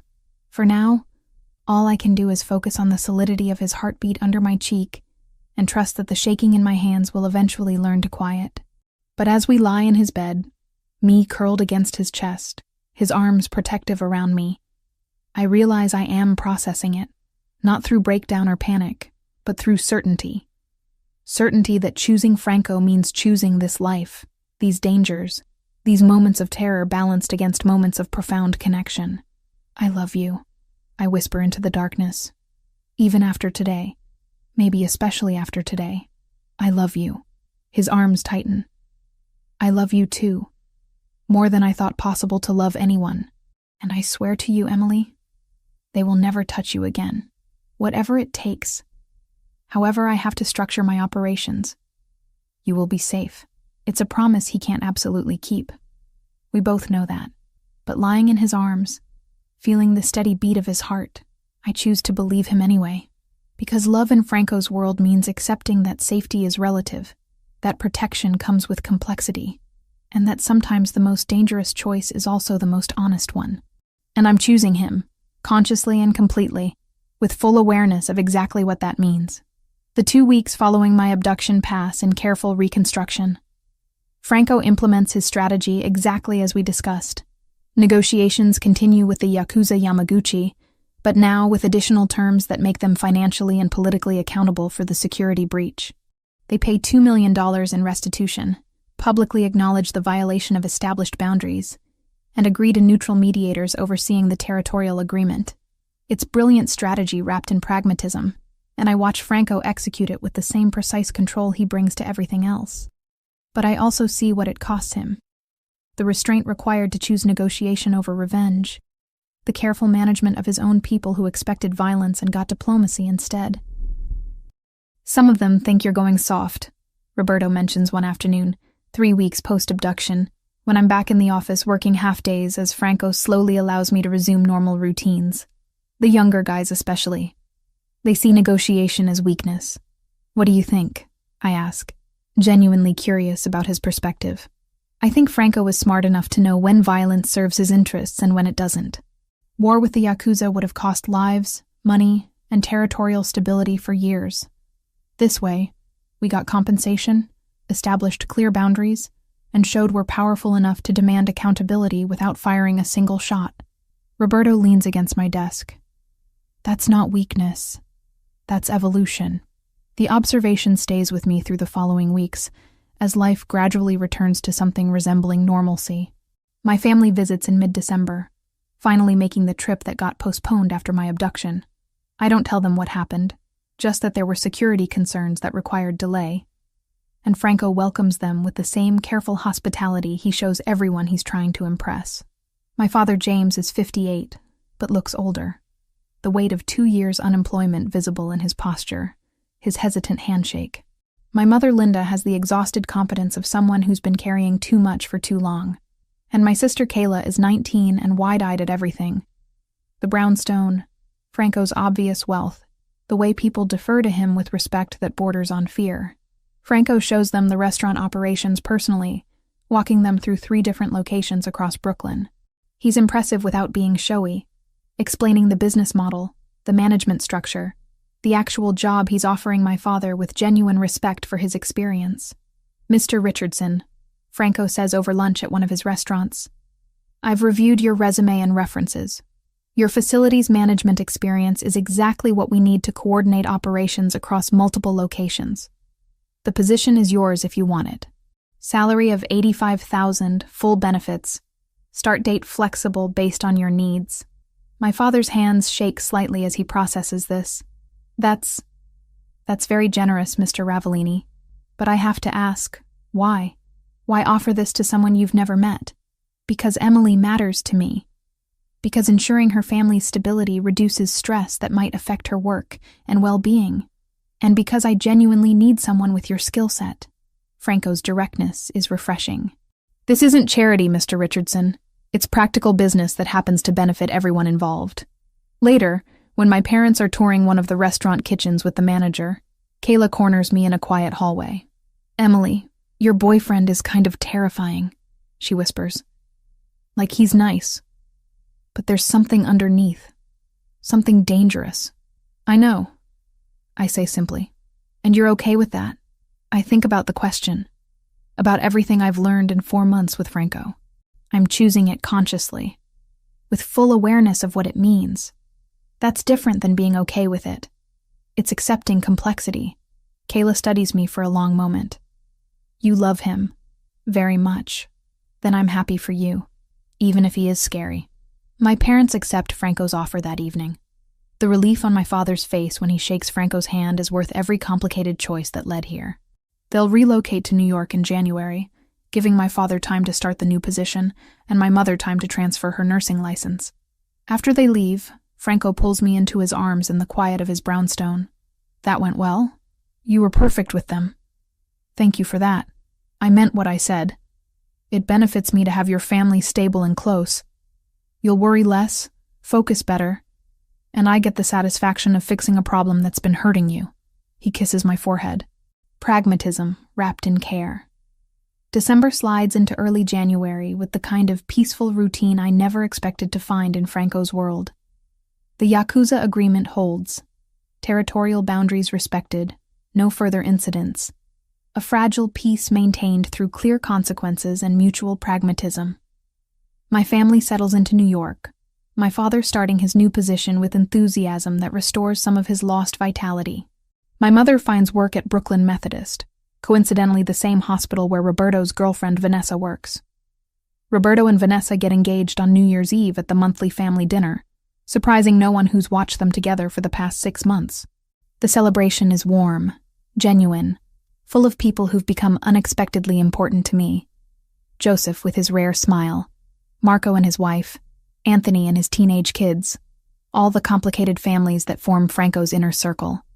"We're thinking spring wedding," Vanessa tells me while we're in the kitchen preparing desserts. "Small ceremony, just family. You and Franco will be there, of course." "Of course," I agree, struck by how naturally she includes us together. Not me and Franco separately, but us as a unit. That night, lying in Franco's bed with his arms around me, I process how much has changed in 5 months since that rainy Thursday when Roberto asked if I was single. "What are you thinking about?" Franco asks, fingers tracing patterns on my shoulder. How different everything is now. How I'm different. Regrets? No. I turn to face him. Concerns, yes. Questions about what comes next, always. But no regrets about choosing you. Franco's expression softens in the darkness. I was going to wait. Plan something elaborate, something that matches the importance of the question. But Emily, he sits up, reaching into the nightstand drawer. When he turns back, he's holding a small velvet box. My breath catches. 5 months ago, you were invisible furniture in my office. Now you're the reason I wake up, the person I trust most in this world, the only future I want to build. He opens the box, revealing a ring. Diamond, elegant, understated in a way that's perfectly us. Marry me. Not because it's expected or convenient, but because I love you and want you permanently in my life in every way that matters. I should probably ask for time to think. Should consider all the complications, the dangers, the reality of being married to someone in Franco's position. Should be practical and cautious and smart. Instead, I say, yes. He slides the ring onto my finger, perfect fit, like he measured somehow without me noticing, and kisses me with an intensity that conveys everything words can't capture. You're sure? He asks when we break apart. This isn't just accepting my world, Emily. It's becoming permanent part of it. There's no easy exit from being my wife. I know exactly what I'm agreeing to. I'm choosing it anyway. I cup his face. I'm choosing you, Franco Ravellini. Complicated, dangerous, surprisingly romantic you. He laughs, pulling me against him. We'll do this right. Engagement party, proper wedding, all the traditional elements you deserve. Can Giovanni cater? Obviously. He'll be offended if we ask anyone else. 3 months later, on a Saturday in April, we're married in a small ceremony at a historic church in Brooklyn Heights. My family sits on one side. My father healthy and employed. My mother rested. Kayla finishing her first year at NYU with expenses Franco quietly covered without making it an issue. Franco's people fill the other side. Roberto is best man. Vanessa with her own wedding planned for June. Joseph actually smiling. Marco and his family. All the complicated network of loyalty and violence and chosen family that defines Franco's world. Giovanni caters the reception, held in the garden behind Franco's brownstone. The food is incredible. The wine flows freely. And for one perfect evening, we exist in a bubble where the dangers of our reality feel distant and manageable. You look happy, my mother observes during a quiet moment. Both of us watching Franco navigate conversations with guests. I am, I say honestly. I worried when you first told me about him. About what kind of man offers the things he offered. What it might cost you. She squeezes my hand. But Emily, watching you two together, watching how he looks at you like you're the most important thing in his world, I understand now. You chose someone complicated, but you chose someone who genuinely loves you. He does. I agree. In his complicated, possessive, occasionally terrifying way, he loves me completely. That night, after the guests leave and we're finally alone, Franco carries me across the threshold of our home, his brownstone officially becoming ours, and sets me down gently in our bedroom. Mrs. Ravellini, he says, testing out the name. How does it feel? Right, I answer. Complicated and dangerous and probably inadvisable, but absolutely right. He kisses me then, and in that kiss is everything we are. The complexity, the chemistry, the conscious choice to build a life together despite every rational reason we shouldn't. Later, wrapped in his arms with Manhattan's lights visible through the windows, I think about the journey that brought us here, from invisible secretary to protected girlfriend, to wife of a man who operates in moral gray areas, but loves with absolute clarity. It's not the life I planned. Not the future I imagined when I moved to New York with culinary dreams and student debt. It's better. What are you thinking now? Franco asks, his voice drowsy with contentment. That I'm exactly where I'm supposed to be. That everything that happened, the fear, the danger, the complexity, led here. To you, to us, to this life we're building together. No regrets about marrying a criminal? No regrets about marrying the man I love, who happens to operate in complicated spaces. I turn to face him. Franco, you're not defined solely by the illegal aspects of your work. You're also the man who employs hundreds legitimately, who negotiated peace instead of choosing war, who helped my family when he didn't have to. You're complicated, not simple, and I love all of it. His arms tighten around me. I don't deserve you. Probably not. But you have me anyway. We fall asleep like that, wrapped around each other, and I drift off knowing that tomorrow will bring its own complications. The Yakuza piece will need maintenance. Franco's operations will continue with their moral ambiguity. And being Mrs. Ravellini will mean navigating dangers I'm still learning to understand.